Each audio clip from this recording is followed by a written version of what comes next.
Ako lang ba dito yung nagkikrave ng Only Wings? Kada scroll ko, puro nakikita ko mga nakain ng Only Wings. Hindi ka pa nakain pero tumatakbo na sa isip mo, makakailang wings kaya ako. Isa lang ang masasabi ko ngayon, gusto ko kumain ng Only Wings. Kaya nagasikaso na agad ako at naghanap ng makakainan ng Only Wings. Nagsama ako ng isang malakas kumain at isang mahinang kumain. Titignan natin kung sulit nga ba kumain ng Only Wings at makakailang wings kaya ako sa araw na ito.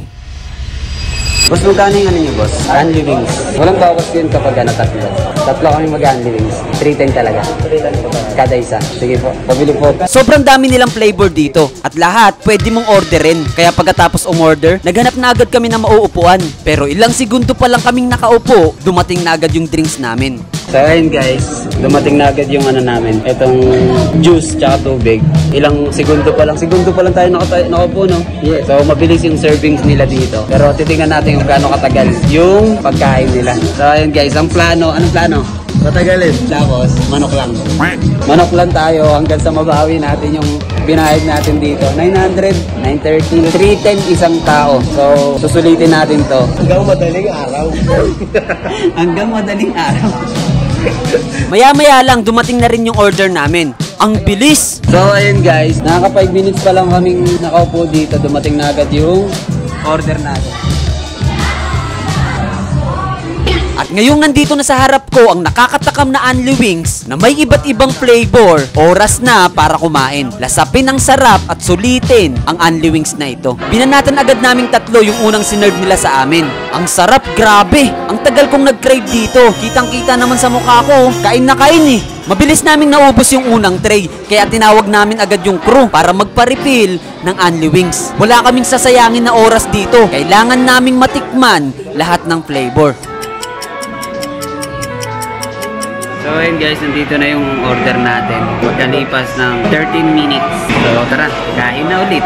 Fight na, fight. Basic. Kumain lang kami ng kumain hanggang sa makarami. Kitang-kita rin sa mga mukha ng mga kasama ko. Talagang susulitin nila ang Only Wings dito. Binilisan naming ubusin yung pangalawang sinerve sa amin. Sa una masaya pa kami, pero habang tumatagal, bumibigat na ang mga tiyan namin. At unti-unti na kaming nakakaramdam ng pagkabusog. Hindi pwede to. Nakakadalawang tray pa lang kami. Hindi pa sulit yung 930 na binayad namin. Hindi ako papayag, kaya pagkatapos namin ubusin ang pangalawang tray, umorder na agad ako. Habang sila sumisenyas na hindi na talaga nila kaya. At habang naghihintay sa pangatlong tray na order ko, nagpahinga na muna ako. Nagawa ko pa nga mag-CR sa kainan nila eh. At maya-maya lang dumating na rin agad yung order ko. Hindi ko na rin talaga kaya, pero pipilitin ko para lang masulit ang binayad ko dito. Guys, ayaw na nila. Ayun, tingnan mo, mga pagod na. Mapagod na mga boss. Ako na lang kumain mag-isa sa mga in-order ko. Mga kasama ko hindi na talaga kaya. Yung isa nga gusto na matulog dun eh. Sobrang busog na talaga. Basic. Hanggang madaling araw. Hanggang madaling. Basic. Wala na!